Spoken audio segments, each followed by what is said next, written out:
Glass quality. ACS. Pagilabhan sa Pride Bar Blue, ang puting sinina mahimong Mas puti ito, mas puti ito, mas puti ito. sa Pride Bar Blue, pwedeng dili na ko magtina, anyel o bleach. Kay ang Pride Bar Blue, dunay power whitener nga sag-umsum sa matag hibla, mao nga sinina, kisla puti ug humok pa sa kamot. Mas puti ito, mas puti ito, mas puti ito. Pride Bar Blue with power whitener. Dili lang puti, kisla puti. Pride Bar, manufactured by ACS Manufacturing Corporation. ISO certified, world-class quality. ACS. Ang sarap-sarap, nakaka-relax, bawat higop nila ay lakas. Yung mixed 10 coffee, ako gumamit kaya ang sarap ng tulog. Wala namang problema ako sa pagdamit. Simula nung mag-take ako ng Mixed 10 Herbal Coffee, nawala sa akin yung paghahapdi ng sikmura. Gumaan ang aking pakiramdam sa katawan. Mixen Herbal Coffee, malaking tulong sa akin yun dahil talagang nakatulog ako ng mahimbing talaga. Pananakit ng ulo nawala na rin. Ang ating kape, mixed in herbal coffee.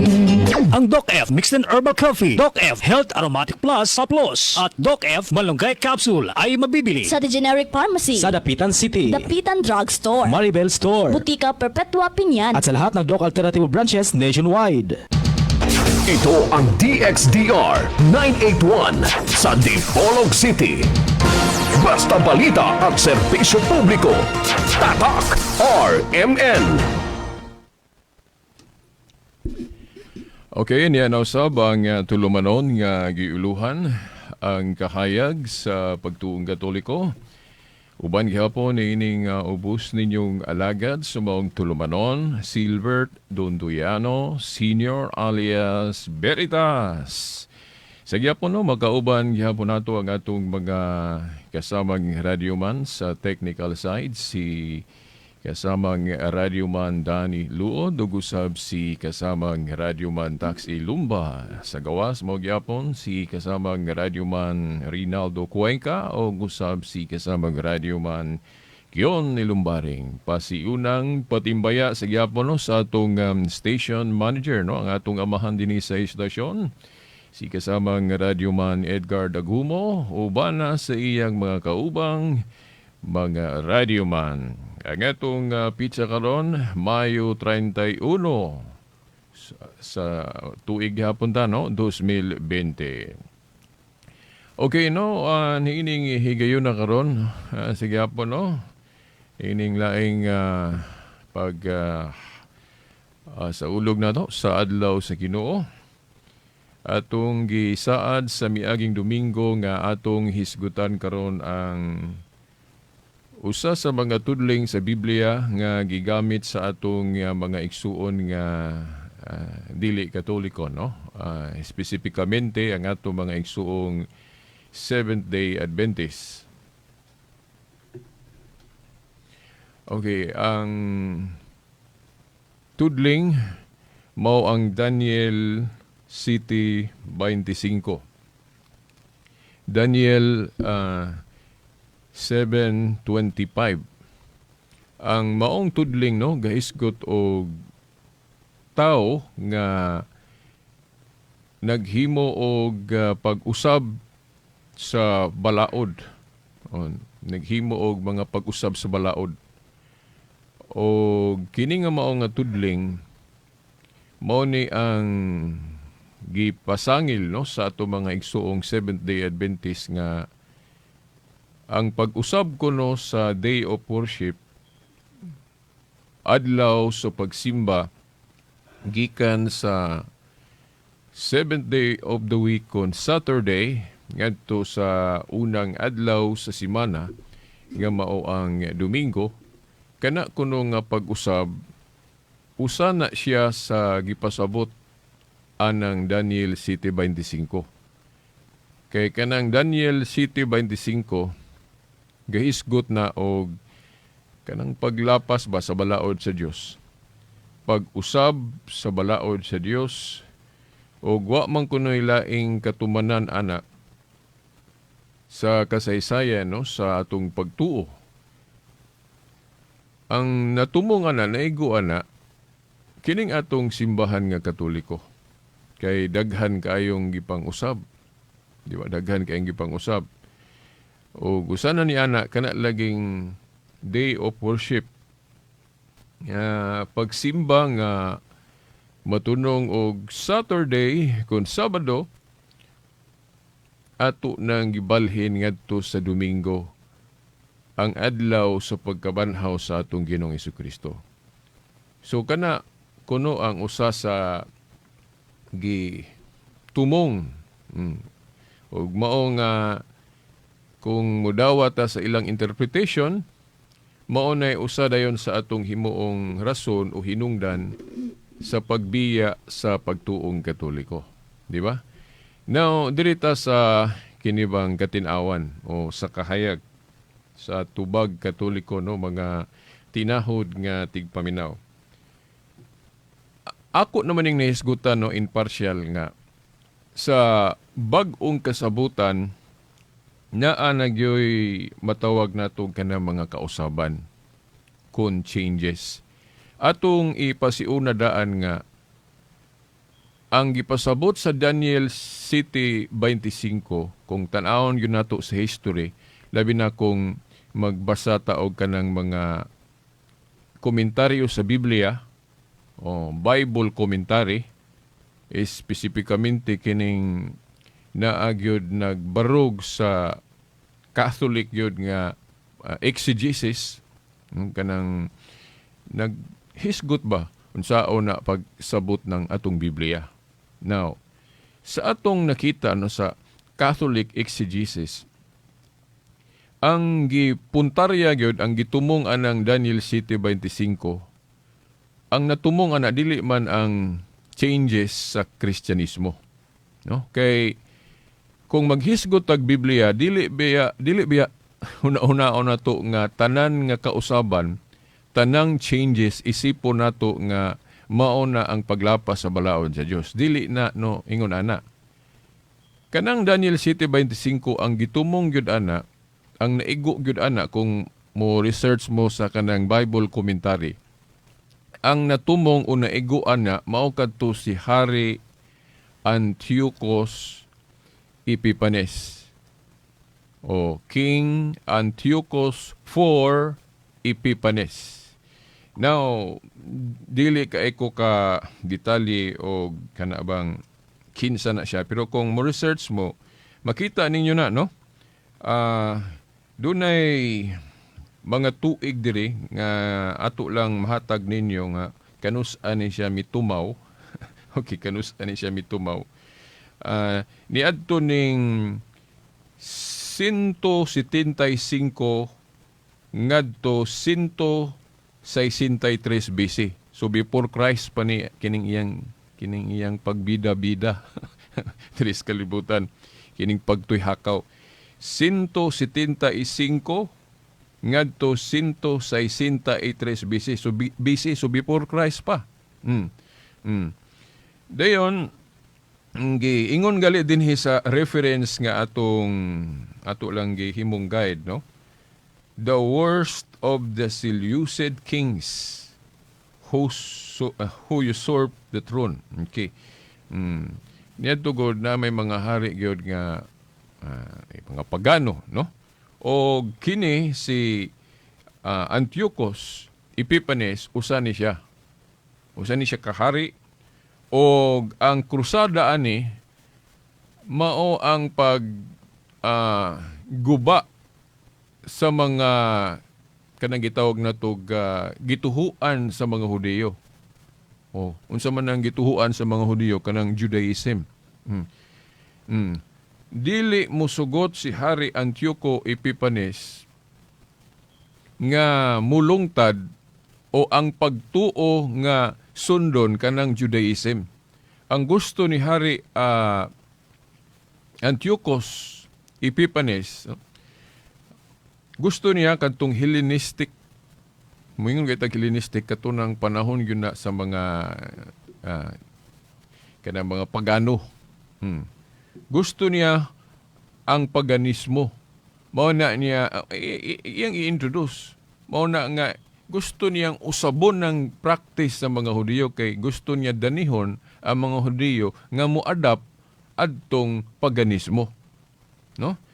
Now, unsa man tag kaligunan ana, no? Nahinumdum ko nga usa sa mga tulumanon sa radyo sa atong mga igsong Seventh-day Adventist sa dihang akusahan niya ang Katoliko nga nagahimo og kanang paganismo. Iyan ning gikutlo naaman ni sa Makabeyo. Insakto man ni niya ako nakaingon ko nga nung gikutlo man to niya. Nga unang-una ang Adventist dili man mo tuo anang Makabeyo. Di ba? Oh. Kung anong gikutlo to niya nga ang Adventist dili man mo tuo anang Makabeyo. Di ba? Di ba kanang atong Old Testament no, sa Katoliko nga 46 books samtang ang gi-adapt sa Protestantismo apil na ng Seventh-day Adventist 39 books lang ang ilang Old Testament. Oh. So labaw ta og 7 books. Oh, 39 plus 7, 39 plus 7, unsa man? 39 plus 7. So mo abot nag 46. So 46 books ang atong Old Testament sa Katoliko. Samtang ang gidawat sa Protestantismo kuan lang 39.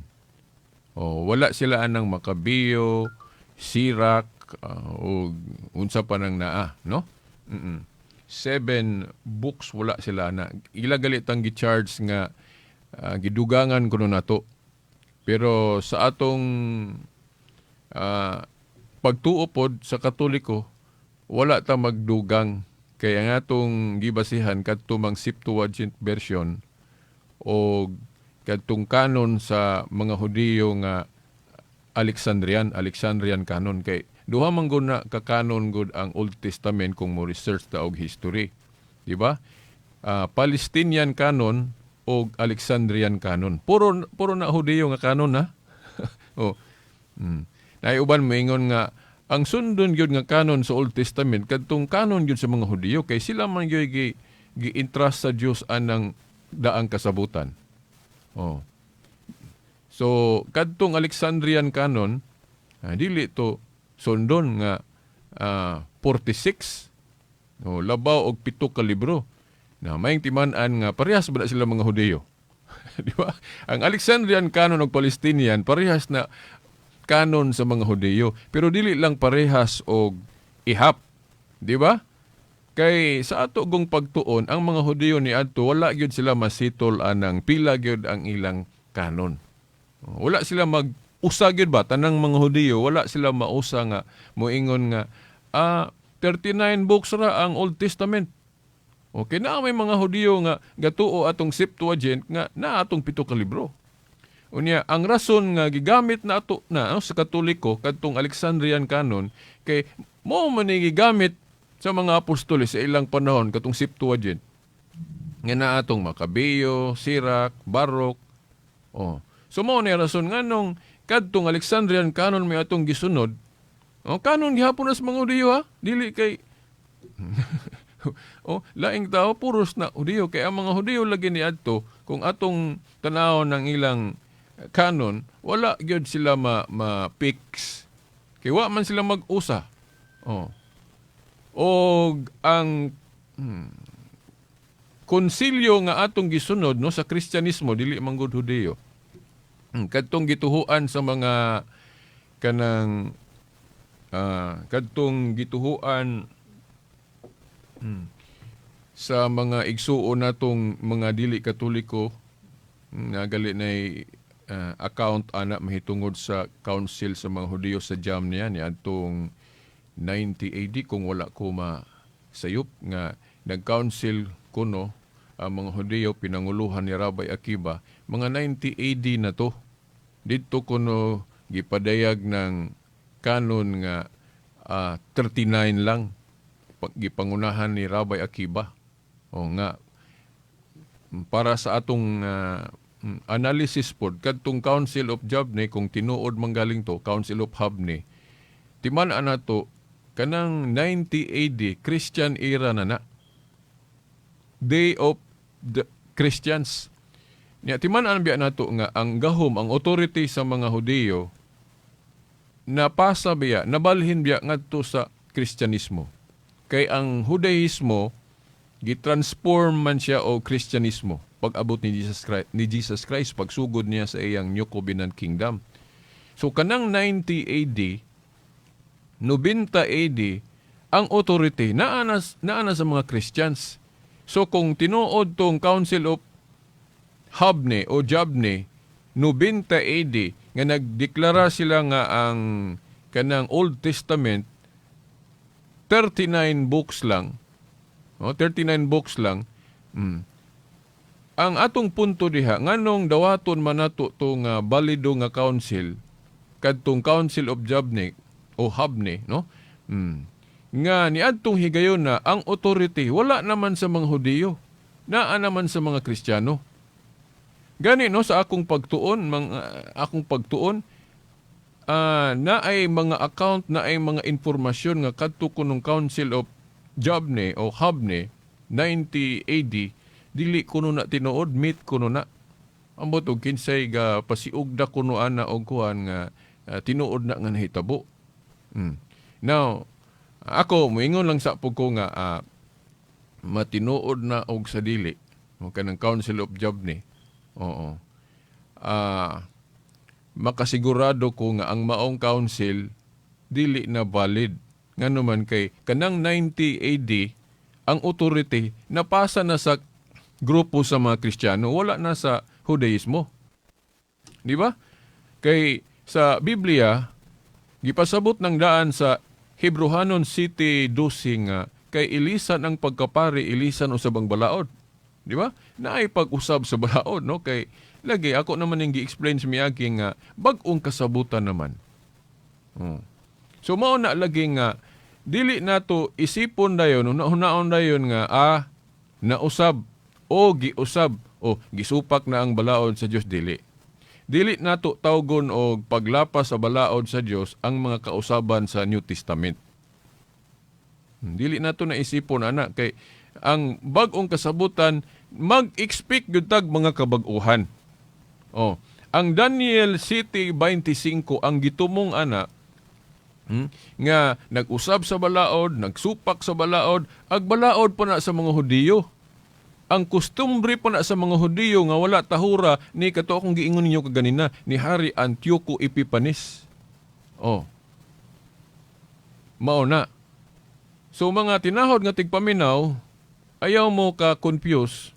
Kinahanglan masayod ta nga kanang Daniel City 25 ang naiguan na nga nag-usab sa balaod nga para nato kanang dili maayo nga pag-usab kay ang Judaismo wala niya tahura. Gusto niya paganismo. Dili siya gusto sa Judaismo nga kustumbre kay ang iya paganismo. Mao na ang naigo anang Daniel City 25. Wala na maghisgot sa mga changes sa New Testament. Mao na nga katong akong giingon sa miagi laging Domingo nga dili tanang changes isipon nga paglapas sa balaod. Ang mga kausaban sa bag-ong kasabutan isipon na nga pagtuman. Di ba? Di ba gihatagan na ako og example unsa man pananglit kadtong entrance sa kingdom sa Old Testament, di ba? Ang ila tuli o circumcision. Ang katumanan ana sa New Testament kay doon na lagi mga pag-usab sa New Testament, ang katumanan ana kanang bunyag, bautismo, gihisgutan na ni Pablo sa Colosas 2:11 ug 12. So karon kay nausab man gikan sa circumcision sa daang kasabutan, pag-abot sa bag-ong kasabutan giusob og bunyag, isipon ba na nga paglapas sa balaod? Dili oy. Isipon na nga pagtuman sa balaod. Okay, sa bag-ong kasabutan do na man gyud mausab. Unsa pa man pananglit nga kuan, no? Mga kausaban nga isipon na nga katumanan, dili isipon nga paglapas sa balaod. Kay naamang goy tudling sa Biblia nga gamit-gamiton po sa atong mga higalang Seventh-day Adventist kanang Mateo 5:17 nga si Kristo wala mo anhi aron sa pagguba sa balaod ni Moses kundi aron sa pagtuman. Aron sa pagtuman. Now, ang pagsabot sa mga igsoong Seventh-day Adventist, yun sila nga igo ang Katoliko anak kay gausab. Sa ako nang giingon lagi dili na isipon nga pagguba sa balaod ng mga changes sa New Testament. Kay kanang mga changes sa New Testament, fulfillment na mao nay katumanan. Kay katong sa daang kasabutan nga mga ceremonial essence of the law, gitawag man to ni Pablo og shadow. Unsa man ang shadow? Landong. Unsa may ibot pasabutan ng shadow o landong? Dili pa na mao. Naanay gipaabot nga katumanan sa bag-ong tugon. So mao na mga tinahod nga tigpaminaw. Ang pag-ingon sa Mateo 5:17 nga si Kristo wala mo anhi aron sa pagguba sa balaod ni Moses kundi aron sa pagtuman niini. Si Kristo, Hudiyo man to si Kristo. Sa dihang wala pa hingpit niya masugdig yun kay gihinay-hinay man to niya pag sugod tong New Covenant God, no? Hinay-hinay. Sa pagkatao ni Kristo, wala man na automatic nga nausob dayon tanan. Kay si Kristo, ang tradisyon nga iyang nasunod sa bata pa siya, kadto pang tradisyon sa mga Hudiyo. Hudiyo man si Kristo, mao na ang iyang pamilya, musunod gyud og unsay mga balaod sa mga Hudiyo, di ba? Si Kristo tigtambungan og pista sa mga Hudiyo. Si Kristo mo respeto anang Jewish Sabbath. Kay dili man to masinupakon si Kristo isip Hudiyo. Pero doon na siya gihinay-hinay nga giusab. Kabantay mo? Ngano man kay ang Old Testament lagi dili na magpadayon. Mo bitaw nga sa cross, di ba niingon siya nga natapos na. Kay ang culmination God, ang paghingpit God sa pagtapos sa daang kasabutan, didto man sa kamatayon ni Kristo. Mao nang kadtong nagbitay siya sa cross nga paingon na gyud siya nga mamatay, nabugtuan siyang gininhawa, niingon siya nga natapos na. Unsa may but pasabot ana, natapos atong iyang personal gyud nga misyon nga ni ari sa diris kalibutan katong nagpakatao siya og ang iyang gitumbok gyud natapos na ang daang kasabutan. Ug unsa nang daang kasabutan? Natapos na ang daang kasabutan. Bag-o na pod. Di ba? Pero dili na automatic nga sa pagkatao ni Kristo usab dayon tanan, no? Tumanon pag yun ng daang kasabutan. Mao na nga si Kristo lagi, tigtambungan sa bado sa mga Hudiyo, kay Hudiyo man to si Kristo. Dayon tigtambungan po siya og pista sa mga Hudiyo, kay Hudiyo man si Kristo. Pero, timan ilang yun ninyo nga, doon na na'y gihinay-hinay o gradual. Doon na na'y gradual change kasi Kristo, doon na naman gigipang usab hinay-hinay. Unsa may gipang usab ni Kristo hinay-hinay? Kanang, kung makalapas ka sa adlong day of worship o adlong igpapahulay. Ang mga Hudiyo, ang ilang punishment, death, batuon ka hangtod mamatay. Niya ka na pong panapaw. Paglapas mo na, divine law, manggaling na. Kanang panapaw. Ang silot, death yun, batuon ka hangtod mamatay. Pag abot ni Kristo, giusab man na niya, dili man na, yun na. Di ba? Ang galing pag observe anang adlong igpapahulay, very strict yun, dili kay kakalungag. Makabuhat ka gamay na, isipon na nga paglapas. Si Kristo doon na nagipang-usab, di ba? Pero, ang wala niya, kay gihinahinay lagi niya pag-usab, kinsa may mutiwas ana. Kinsa may mutiwas ana. Ang motiwas siyempre kadtong gitagaan niyang authority,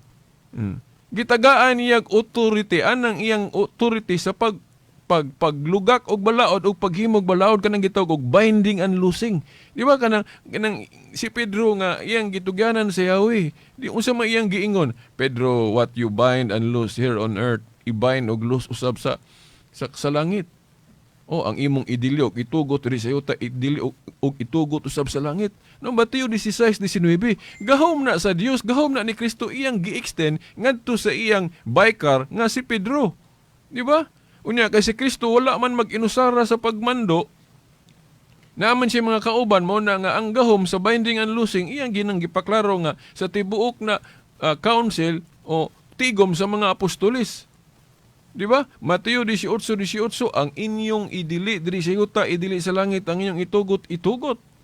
Di ba? Mao na nga kanang mga council sa mga Christians katuhuan na parehas atong Council of Jerusalem. Sa Council of Jerusalem gani wala pa nila hingpit gi-Christianize. Naana sila'y giusab katong dili na kinahanglan tulion ang pagpasakop sa kingdom. Di ba? Ilan naman ang ginahinay nga. No? Dayon, dili na pihigon ang mga hintil. Dili na requirement ang kanang tuli. Kay ilisa na lagi nagbautismo. Mo na pang usab. Pero naa pa sila'y kanang role nga Jewish paghihapon katong dili pagkaog dugo. Binding to sa ilang panahon. Mo na ebidensya na to nga wala nila gi-Christianized tanan ang ilang mga practice sa Council of Jerusalem. Napay gipabili nila nga Jewish katong dili pagkaog dugo. Pero dili na siya universal teaching sa Christianity ni Jesus. Kay sa gospel wala na magtudlo si Jesus Christ ana. Mo na hinungdan kay ang authority sa mga apostoles napasa man sa mga obispo, mao na nga niadtong Council of Florence gi-abrogate gipawalang bisa ng pagdili sa pagkaog dugo. Nga naman, kay ang mga obispo, ang ilang authority, mao man to ang authority sa mga apostoles. So, ang mga obispo nga successor sa mga apostoles, doon na sila'y authority to amend. Kanang binding and loosing ba? Pero ang ila pong pang-usbon, katura pong pwede usbon. Pero kay kanang mga moral essence of the law, paras anang ayaw pangawat, ayaw pagbatunog laing Diyos, ayaw panapaw, hindi ka unsa pa na kanang sa 10 commandments, common law man na siya, natural, dili po na usbon po sa mga obispo. Kay common man na law, kadturang balaod nga doon na siya ceremonial essence. Nya katong sabat po, naaman sa ceremonial essence, kanang pagpatunong sa adlaw, gani, gi-appeal na gi-appeal na ni Pablo, kanang sabat sa paghisgot niyag mga ceremonial diya sa Colossus, mo na proof nga ang sabat dili lunlon moral o naa siya seremonyal kanang pagpatunong sa adlaw mo na nga kay bag-ong kasabutan man na mo na nga valid tong gihimo sa Council of Laodicea katong dogmatic declaration of transfer sa solemnity of the Sabbath gikan sa Saturday ngadto sa Domingo. Now wa naman tay igong panahon no mga tinahod nga tigpaminaw ako ning ipadayon sa sunod Domingo kay wa pa ta gani katunga sa explanation. Ang changes gikan sa Saturday, Sabbath ngadto sa Lord's Day, Sunday, ako nang i-establish diri sa atong tulumanon nga fulfillment na sa Sabbath, dili na isipon nga paglapas, no? So mao na mga tinahod nga tigpaminaw. Wa naman ta lagi igong panahon hangtod sa sunod Domingo pohon. Kini na lamang ang inyong ubos nga igsoon, Silbert Dondoyano Sr. alias Veritas, sa ngalan sa Amahan, sa Anak, sa Espiritu Santo. Amen. Tatak RMN. Ikaw ba o sa kaempleyadong Pilipino nga naaksidente o nasakit tungod sa trabaho? Ayaw ka balaka. Ang Employees Compensation Commission o ECC anda mo suporta ug mutabang kanimo. Para sa dugang kasayuran, tawag sa 02-899-4251 o mag-log on sa www.ecc.gov.ph. Sa ECC, ang mga empleyadong Pilipino